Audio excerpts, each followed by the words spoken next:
जिंदगी कभी न खत्म होने वाली एक जंग है, और इस जंग में पासे हमेशा पलट जाते हैं। अपनी ही मिसाल ले लो। कल का शिकारी आज एक शिकार बन चुका है। दिग्विजय पांडे तुम्हें ढूंढ रहा है मारने के लिए।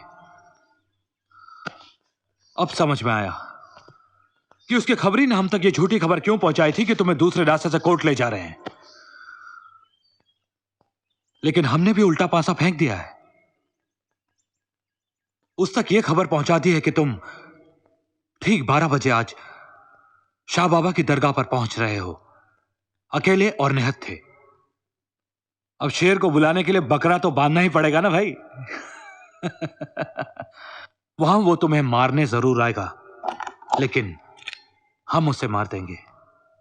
हम, तुम नहीं। क्योंकि इश्क करने वाले हाथों से ट्रिगर दबेगा नहीं, और ट्रिगर दबाने के लिए हिम्मत की जरूरत होती है। परशुराम, हिम्मत बंदूक उठा के ट्रिगर दबाने के लिए नहीं, हिम्मत बंदूक फेंकने के लिए चाहिए। तुमने इनकी तकलीफ, इनका दुख दर्द, इनकी जिल्लत को सोने की खान बनाकर रख दिया है। इसी को पूंजी बनाकर तुमने आतंकवाद की दुकान खोल रखी है। परशुराम, तुम्हारी और तुम्हारे संगठन की लड़ाई तब जायज होगी जब ये लड़ाई न्याय के लिए लड़ी जाएगी, बदले के लिए नहीं।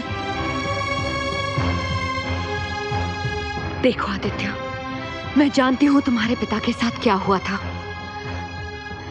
उसके लिए मैं तुमसे माफी मांगती हूं। तुम्हारे पिता के खून के छींटे हमारे पूरे डिपार्टमेंट पे हैं।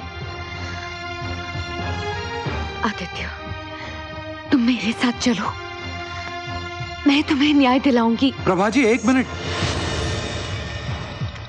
आपको यह गलतफहमी बिल्कुल नहीं होनी चाहिए कि आप यहां आई हैं, बल्कि हमने आपको यहां तक आने दिया है।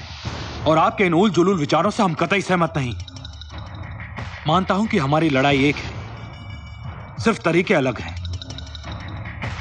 और आप ये बार बार जिसे आतंकवाद का नाम दे रही हैं, यह हमारे लिए बगावत है। इस भ्रष्ट समाज और दिग्विजय पांडे जैसे लोगों के खिलाफ, जिसका अंत सिर्फ और सिर्फ गोली कर सकती है, ना कि तुम्हारा कानून या दंड। छोड़ दे ये दो नाली परशुराम। इसने गांधी को नहीं पहचाना तो तुझे क्या पहचानेगी? आदित्य, मुझे एक मौका दो। थूक देना मेरे ऊपर अगर मैंने दिग्विजय की वर्दी ना उतरवा दी तो। दिग्विजय के खिलाफ मुझे पहली बार ठोस सबूत मिला है। अब वो नहीं बच पाएगा। जरा सोचो आदित्य, बंदूक से बदला लेके तुम सिर्फ एक दिग्विजय को मारोगे, मगर उसे कटघरे में खड़ा करके तुम हमारे उस सिस्टम को नंगा करोगे जिसने आतंकवाद को खत्म करने के लिए एक दूसरे किस्म के आतंकवाद की शुरुआत कर दी है। ये अपने आशिक को किस मुसीबत में डाल दिया भाई, हैं? आगे कुआं पीछे खाई। बोलो बोलो, कहां जाओगे अब? उस सिस्टम का दरवाजा खटखटाने जिन्होंने तुम्हारे बाप के गायब हो जाने पर FIR तक दर्ज नहीं करवाई, या उन पुलिस वालों का हाथ थामने जिन्होंने तुम्हारे बाप के मुंह पर पेशाब कर दिया था और फिर गोली मार दी थी? बोलो, कहां जाओगे? इस सिस्टम ने तो तुम्हें तुम्हारे बाप का अंतिम संस्कार तक नहीं करने दिया। न्याय मांगने जाओगे उनसे? तुम हिलाओगे इनके सामने? एक सत्य हमेशा याद रखना आदित्य, अगर तुम्हारे हाथ में यह है तो तुम दुनिया के सबसे शक्तिशाली व्यक्ति को भी तिगनी का नाच नचा सकते हो।